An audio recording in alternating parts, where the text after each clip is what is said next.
नमस्कार। अच्छा, कभी सोचा है कि जब घड़ियां नहीं थीं तब लोग समय कैसे देखते होंगे? आज हम एक ऐसे ही सफर पर चलेंगे, एक ऐसी दुनिया में जहां हमारे पूर्वजों ने किसी मशीन से नहीं बल्कि सिर्फ सूरज, चांद और सितारों को देखकर एक बहुत बड़ी, एक ब्रह्मांडीय घड़ी बना ली थी। ये कहानी है प्राचीन भारत के समय को समझने के विज्ञान की, और यकीन मानिए ये हैरान कर देने वाली है।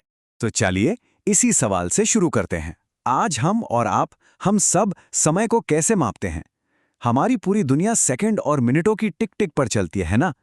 लेकिन क्या समय को देखने का, उसे महसूस करने का यही एक तरीका है, या कोई और नजरिया भी हो सकता है?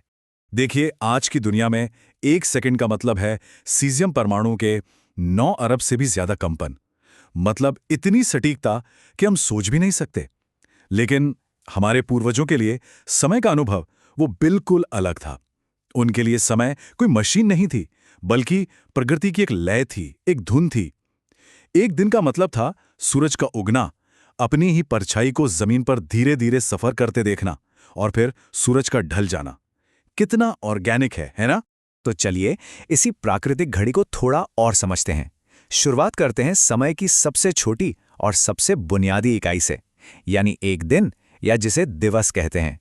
प्राचीन भारतीय प्रणाली में दिन की परिभाषा बहुत ही सीधी और प्राकृतिक थी। क्या थी? बस एक सूर्योदय से लेकर अगले सूर्योदय तक का पूरा समय। और हाँ, इसी में दिन और रात दोनों शामिल थे। इस पूरे चक्र को अहोरात्र भी कहा जाता था। तो सवाल ये उठता है कि पूरे दिन के छोटे छोटे हिस्सों का हिसाब कैसे रखते थे? यहीं पर एक बहुत ही सरल लेकिन कमाल का आविष्कार सामने आता है, घटिका पात्र। इसे पानी की घड़ी भी कह सकते हैं। जरा कल्पना कीजिए, पानी से भरा एक बड़ा बर्तन है। उसमें एक तांबे का कटोरा रखा है, जिसके तले में एक छोटा सा छेद है। अब वो कटोरा धीरे धीरे पानी से भरता है, और जैसे ही वो डूबता है, ठीक 24 मिनट का समय पूरा हो जाता था। मतलब एक घटिका बीत गई। और जब दिन में सूरज चमक रहा होता, तब समय बताने के लिए था छाया शंकु। अब ये क्या था? ये बस एक सीधी छड़ी या डंडा था। लेकिन यही साधारण सी छड़ी सूरज की रोशनी में अपनी बदलती हुई परछाई से दिन के हर पहर का इतना सटीक नक्शा खींच देती थी कि आप हैरान रह जाएंगे। और यह प्रणाली कितनी सटीक थी, इसका अंदाजा आप इसी बात से लगाइए। परछाई की लंबाई को सीधे सीधे दिन के एक खास हिस्से यानी मुहूर्त से जोड़ दिया गया था। जैसे सूर्योदय के ठीक बाद का जो रुद्र मुहूर्त होता था, उसमें परछाई 96 अंगुल, मतलब लगभग 96 उंगलियों की चौड़ाई जितनी लंबी होती थी। और जैसे जैसे दोपहर होती, अभिजात मुहूर्त में ये परछाई घटकर सिर्फ 3 अंगुल रह जाती थी। सोचिए, सिर्फ एक छड़ी से इतनी कमाल की सटीकता।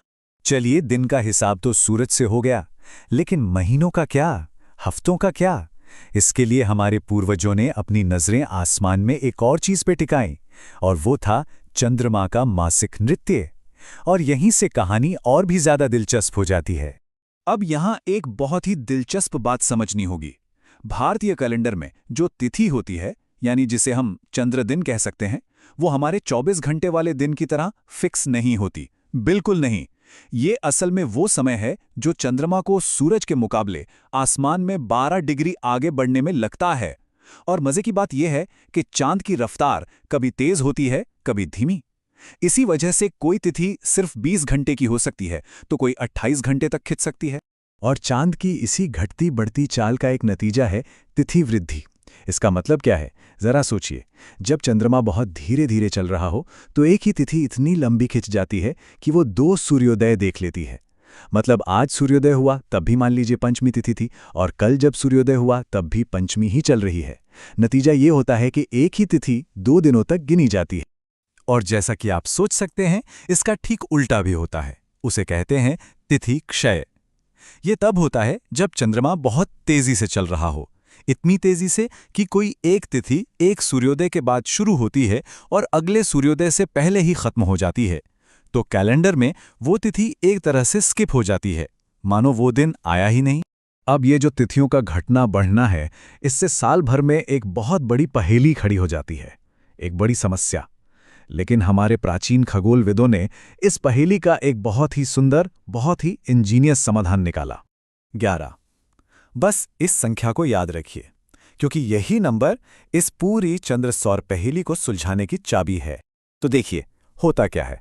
एक चंद्रवर्ष यानी चांद के हिसाब से 12 महीने, ये होते हैं लगभग 354 दिनों के।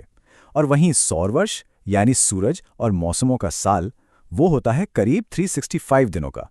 तो हर साल ये जो चंद्र कैलेंडर है वो सौर कैलेंडर से ठीक 11 दिन पीछे रह जाता है। अब अगर इस 11 दिन के फर्क को हर साल ऐसे ही छोड़ दिया जाता तो क्या होता? होता ये कि हमारे त्योहार मौसमों से पूरी तरह से अलग हो जाते। कुछ ही सालों में दिवाली गर्मियों में आने लगती और होली कड़ाके की ठंड में। इसी बहुत बड़ी समस्या का समाधान था अधिक मास, मतलब एक एक्स्ट्रा महीना। लगभग हर 3 साल में कैलेंडर में एक पूरा महीना जोड़ दिया जाता था ताकि चांद और सूरज की जो लय बिगड़ गई थी वो फिर से पटरी पर आ जाए। और हाँ, ये जो एक्स्ट्रा महीना था इसे ऐसे ही कभी भी नहीं जोड़ देते थे। इसका एक पक्का खगोलीय नियम था। अधिक मास सिर्फ तभी आता है जब कोई चंद्र महीना ऐसा गुजरे जिसके दौरान सूर्य एक राशि से दूसरी राशि में प्रवेश न करे। मतलब उस पूरे महीने में कोई भी संक्रांति ना हो। कितना वैज्ञानिक तरीका है ना? तो ठीक है, हमने दिन, महीने और साल इन सब को समझ लिया। पर क्या समय का पैमाना यहीं खत्म हो जाता है? नहीं, बिल्कुल नहीं। अब हम अपनी सोच का दायरा और भी बढ़ाने वाले हैं।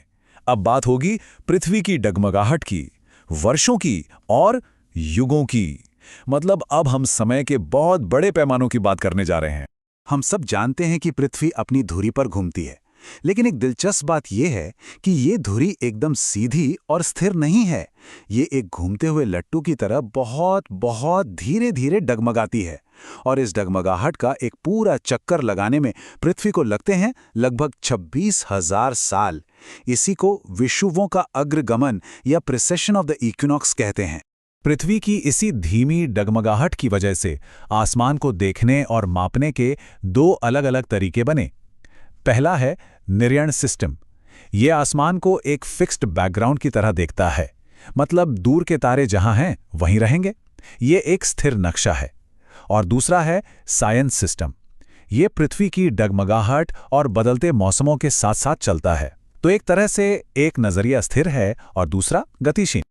और अब हम समय के उस पैमाने पर जा रहे हैं जो सबसे ज्यादा हैरान करने वाला है, सबसे ज्यादा विशाल। अब हम मानव समय से निकलकर ब्रह्मांडीय समय की यात्रा पर चलेंगे, वैदिक ब्रह्मांड विज्ञान की गहराइयों में।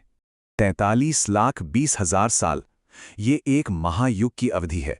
इसमें 4 युग आते हैं: सतयुग, त्रेता, द्वापर और कलयुग। और ये जो इतनी बड़ी संख्या है ना, ये ब्रह्मांडी समय के महासागर में सिर्फ एक बूंद के बराबर है। अब इस संख्या पर गौर कीजिए, 4 अरब 32 करोड़ साल। ये है एक कल्प। एक कल्प में 1000 महायुग होते हैं। और समय की ये इतनी विशाल, इतनी अकल्पनीय अवधि सृष्टिकर्ता ब्रह्मा का सिर्फ एक दिन है। और आखिर में यह है ब्रह्मा का पूरा जीवन काल। इस संख्या को तो शायद हम ठीक से पढ़ भी नहीं पाएंगे। जरा सोचिए, इस विशाल ब्रह्मांडीय घड़ी के सामने हमारा पूरा मानव इतिहास क्या है? शायद एक पलक झपकने जितना भी नहीं। तो आखिर में एक सवाल पर आकर रुकते हैं। अगर हमारी आज की घड़ियां हमें सेकंड सेकंड का हिसाब देकर एक तरह की रियलिटी देती हैं, तो सोचिए वो कैलेंडर जो इंसान को सूरज की परछाई से, चांद के घटने बढ़ने से और युगों को ब्रह्मांड के महाचक्रों से जोड़ता था, उस कैलेंडर ने अपने समय के लोगों के लिए कैसी दुनिया, कैसी वास्तविकता बनाई होगी। ये एक सोचने वाली बात है।